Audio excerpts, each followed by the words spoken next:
श्रीमान् वेङ्कटनाथार्य कवितार्किककेसरी वेदान्ताचार्यवर्यो मे सन्निधत्तां सदाकृति. परागपद्धति श्लोकं 364. मूर्धानम् अम्बमुरबिन्मणिपादरक्षे येषां कदापि रजसा भवति पुनाति त्वामेव ते सुहृदिनः स्नपयन्ति काले மந்தாரதாமரஜசா மகுடச்சுதேன. பதபதார்த்தம்: ஹே அம்ப, தாயாராயிருக்கின்ற முரபித்து, முரனென்ற அசுரனை கொன்ற பெருமாளுடைய மணிபாத ரக்ஷே, வாராய் கல்லிழைத்த பாதுகையே, பவதி நீயானவள், ரஜசா தூளியினாலே, ஏஷாம் எவர்களுடைய, மூர்தானம் தலையை, கதாபி ஒரு கால், புனாதி பரிசுத்தமாய் பண்ணுகிறாயோ, சுக்ருதினஹா மகா புண்ணியவான்களான, தே அவர்கள், காலே ஒரு சமயத்தில், மகுட கிரீடத்திலிருந்து, சுதேன நழுவியிருக்கின்ற, மந்தாரதாம மந்தார பூமாலையினுடைய, ரஜசா தூளியினாலே, துவாமேவ உன்னையே, ஸ்னபயந்தி ஸ்நானம் பண்ணி வைக்கிறார்கள் அப்படின்னு சாய்க்கிறார். அதாவது ஒரு 2-3 ஸ்லோகம் முன்னாடி பாதுகையை சேவிக்கிறவர்களுக்கு பிரம்மபட்டம் கிடைக்கும் அப்படிங்கிறது பார்த்தோம். இப்போ அதுக்கப்புறமா வந்த ஸ்லோகத்தில் அந்த மாதிரி சேவிக்கிறவாளால் தான் இந்த பூமியானது தாங்கப்படுறது அப்படின்றது பார்த்தோம். இப்போ அதோட தொடர்ச்சியாக இங்கே இந்திரன் முதலிட்ட அந்த தேவர்கள் எல்லாம் அவள்லாம் எப்படி பாதுகையை பூஜை பண்ணுறா, அந்த பூஜை பண்ணுறதுக்கு காரணமாக என்ன இருக்குது, எப்படி அவள் சேவிக்கிறா, அவள் அப்படி சேவிக்கிறதுக்கு எது காரணமாக இருக்குது அப்படின்னு சொல்கிற ஒரு அழகான ஸ்லோகம். அதாவது இப்போ தேவர்கள் எல்லாம், இங்கே தேவர்கள் அல்லது இந்திரன் அப்படின்னு நேரடியாக சொல்லாமல் எப்படி சொல்கிறார் அப்படின்னா, சில பேருடைய மகா புண்ணியவான்களாக இருக்கிற சில பேருடைய கிரீடத்துலேருந்து, ஒரு சமயத்தில் கிரீடத்துலேருந்து நழுவி இருக்கிற மந்தார பூமாலையின் தூளிகள் என்ன பண்ணுறது அப்படின்னா, அந்த தூளிகள்னால பாதுகைக்கு ஸ்நானம் பண்ணி வைக்கிற மாதிரி இருக்குது அப்படின்ற. அதாவது வானத்தில் இருக்கக்கூடிய அந்த தேவர்கள் எல்லாரும் அவள் விழுந்து சேவிக்கிறா. அப்போ அவள் தலையில் இருக்கிற கிரீடத்தில் இருக்கக்கூடிய மந்தார மாலைன்னு சொல்கிறதுனால தான் அவள் தேவர்கள்னு தெரியறது. ஏன்னா தேவலோகத்தில் தான் அந்த மந்தார மரம்ன்றது இருக்குது. அதை கிரீடத்தில் சாத்தின்னு இருக்கிறவா அப்படின்னா அவள் தேவர்களாக தான் இருக்கணும். ஆக இங்கே தேவர்கள்ங்கிறத நேர சொல்லலை, ஆனால் அதை நமக்கு புரிய வைக்கிறார்.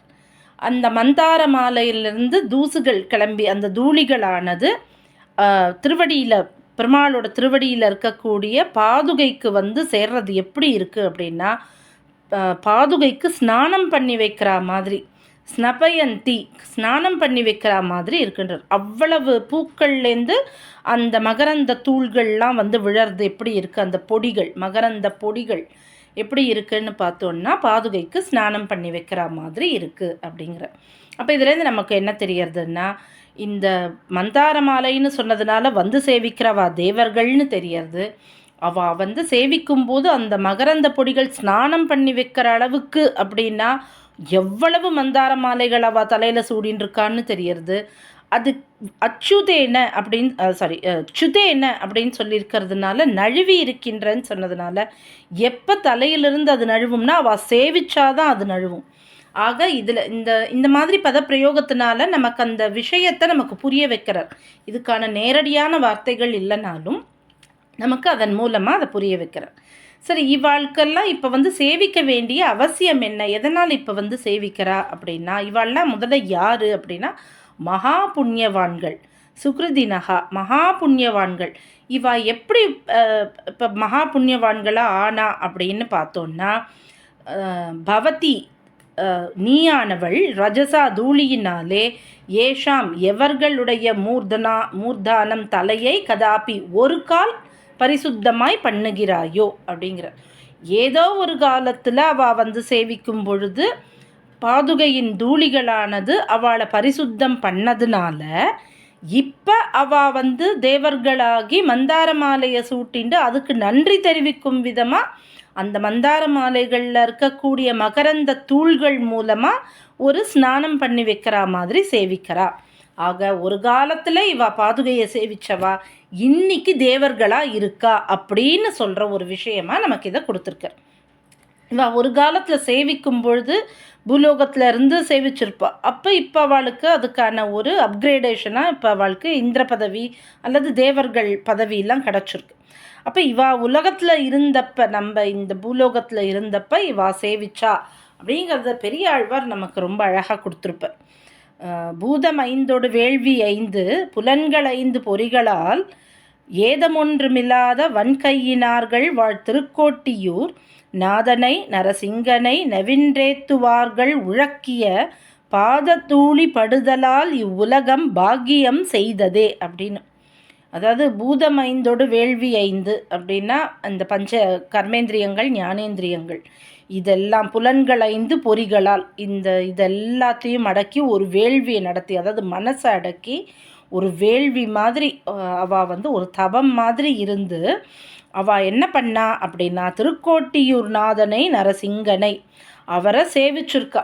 நரசிங்கனைன்னு சொல்லும் பொழுதே நிச்சயமாகவே பெருமாள் பாதுகையோடு தான் இருப்பாருங்கிறது நமக்கு தெரியும். ஏன்னா நரசிம்மாவதாரத்தில் பெருமாள் பாதுகையோடு தான் ஏழினர் அப்படிங்கிறதுக்கு முன்னாடியே நம்ம ஸ்லோகம் பார்த்துருக்கோம்.